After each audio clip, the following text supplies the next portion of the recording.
और सुनीति जी अपने पुत्र को देखती हैं कि मेरा बेटा कितने भाव से जा रहा है। बैठी हुई सुनीति पत्थर बन गई और ध्रुव जी का धीमे धीमे प्रवेश जंगल की ओर। और तभी भगवान को लगा कि भाई जिसके पास गुरु नहीं मैं कैसे मिलूं। सुनीति ने इतने विश्वास से अपने पुत्र को भेज दिया है, मैं मिलूं तो कैसे मिलूं। और देखिए गुरु की जीवन में बड़ी महत्व की भूमिका है।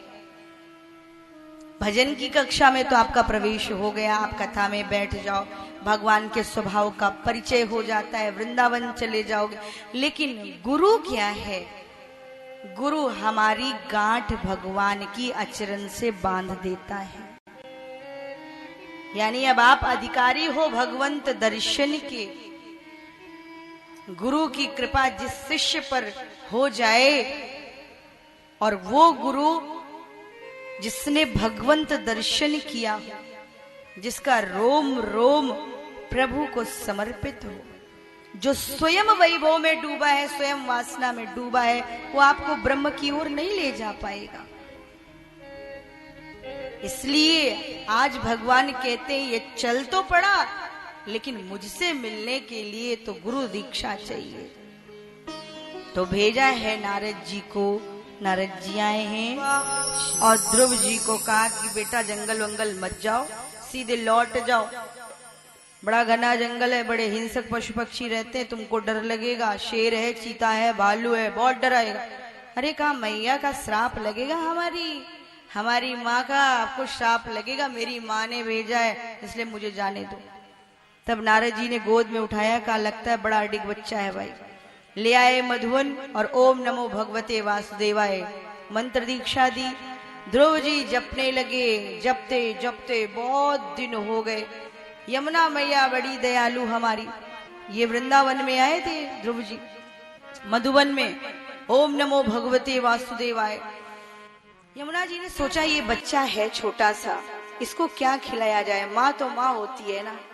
और यमुना मैया कालिंदी मैया सूर्य की पुत्री, यमुना जी को बड़ा स्नेह आया ध्रुव जी पर।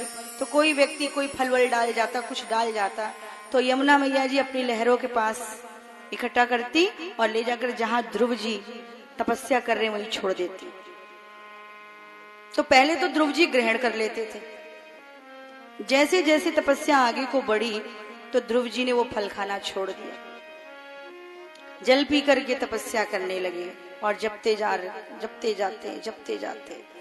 देखिए जप कितने प्रकार के होते हैं, भगवान की मूर्ति कितने प्रकार की होती है, जप कैसे किया जाता है। आपकी झोली, आपका माला, आपका आसन, आपका किनारा, आपका कमरा, आप उस कमरे में बैठ करके भगवान का जप करते हो। पहले तो जिस कक्ष में बैठकर आप जप करते हो गंगा जल डालो, उसको स्वच्छ करो। भगवान की 8 प्रकार की मूर्तियां कही गई हैं, उसमें से जो सबसे अच्छी लगती है उसका ध्यान करिए। और सबसे अच्छी मूर्त है मनोमयी मूर्ति, बोलो जय श्री राधे। अपने मन के अनुसार जैसा आपको स्वरूप पसंद है वैसा चुनिए, एकांत में अपना ध्यान करिए, अपना आसन रखिए, जप करिए। और जप करते करते करते करते करते करते जब जीव मौन हो जाए और आपकी जिह्वा आपके तालू से लग जाए और शब्द बाहर न निकले, अंदर ही अंदर जप चलने लगे, श्वासों में वो जप उतरने लगे, समझ लो आपकी साधना पक्की, बोलो जय श्री राधे। और अगर ऐसा अभी नहीं हो रहा है तो अभी आप बहिर्मुख हो, अंतर्मुख नहीं हो।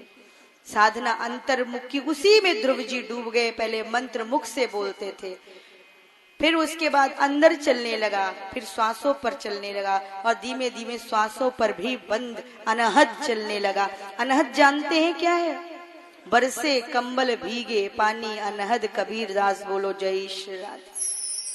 अनहद किसे कहते हैं? जिस वीर से संतानोत्पत्ति होती है, जिस वीर अर्थात काम सुख को गृहस्थी आनंद लेता है, उसी वीर्य की साधना से अनहद का प्रारंभ होता है, बोलो जय श्री राधे। ये अनहद क्या है कि एक समय तक गृहस्थी में प्रवेश करो, उसके बाद अभ्यासेन वैराग्य, अभ्यास से वैराग्य को सिद्ध करो। और जब वैराग्य सिद्ध होता है तो यही मूल चक्र जो आपके शरीर के नीचे का भाग है, जहाँ गजानन है, गणेश है, और उसके ऊपर मणिपुर पर मैया बैठी है शंकर भगवान की नाभि से कमल, कमल पर मां त्रिपुर सुंदरी, और गणेश से प्रारंभ हो यात्रा मणिपुर, और मणिपुर से फिर आप वक्षस्थल, फिर आज्ञा चक्र। कभी भी आज्ञा चक्र से ध्यान प्रारंभ करके नीचे मत जाइएगा, बोलिए जय श्री राधे। हमेशा नीचे से यात्रा प्रारंभ होती है, जड़ की ओर चलें, हम वृक्ष के जड़ को पहले पकड़ें, फिर पत्ते की ओर बढ़ेंगे, फिर फल मिलेगा। जड़ में ना जाकर के हम सीधे तने पर चले गए, हम पत्तों पर चले गए तो ब्लास्ट होगा, बोलो जय श्री राधे। इसी से किडनी पैरालिसिस, लकवा की बीमारी। साधना कैसे करनी चाहिए, ये किसी योग्य गुरु के चरणों में बैठकर सीखिए, ये ज्ञानार्जन लीजिए। यहाँ ध्यान नहीं, मूल से चलो। जैसे आप बच्चे बनकर पैदा हुए तो आपका शिशु स्वरूप, फिर आपका बीज का स्वरूप, फिर वृद्धावस्था का परिपक्व स्वरूप। इसलिए साधना में बहुत जल्दी नहीं, आराम से बैठी रिलैक्स होके फिर जप करिए, तब उस भगवान से, उस ऊर्जा से, और ये ऊर्जाएं होती, उन ऊर्जाओं से हम कनेक्ट हो पाएंगे। एक बैक नहीं होता है, बहुत जन्मों का जब पुण्य इकट्ठा होता है तब हम उस शक्ति की ओर बढ़ पाते हैं, अन्यथा नहीं। धीमे धीमे अभ्यास करिए। ध्रुव जी ने जब उस अनहद, अनहद अर्थात आपके गले के पीछे आप देखिए, यहाँ पर एक मोटा सा गुल्फ जैसा है, पीछे एक बंधन जैसा है, पीठ के पीछे ये खुलता है, इस गांठ को खोलना पड़ता है। जब वो स्राव ऊपर को चढ़ता है और मस्तिष्क से होकर के टिप टिप करके गिरता है, उसकी जो आवाज है उसे अनहद बोलते हैं। बरसे कंबल भीगे पानी, वही अनहद है। और कान में उंगली लगाइए और सनसनाहट न सुनाई दे, ये भी अनहद का ही स्वरूप है। सनसनाहट नहीं तो समझ लो साधना बहुत तेज कर दो, बस टिकट कटने वाली है, बोलो जय श्री राधे। सनसनाहट न आना यानी मृत्यु का संकेत, कुछ दिन में कार्य हो जाएगा। इसलिए इन विषयों को ध्यान रखिए। और इस प्रकार से ध्रुव जी की साधना बढ़ती गई, बढ़ती गई। अब अनहद का श्रवण कर रहे हैं और एक दिन इन्होंने अपनी श्वास को भी रोक दिया। इनकी श्वास रुकी तो त्रिलोकी की श्वास रुकने लगी, भगवान का सिंहासन डोलने लगा।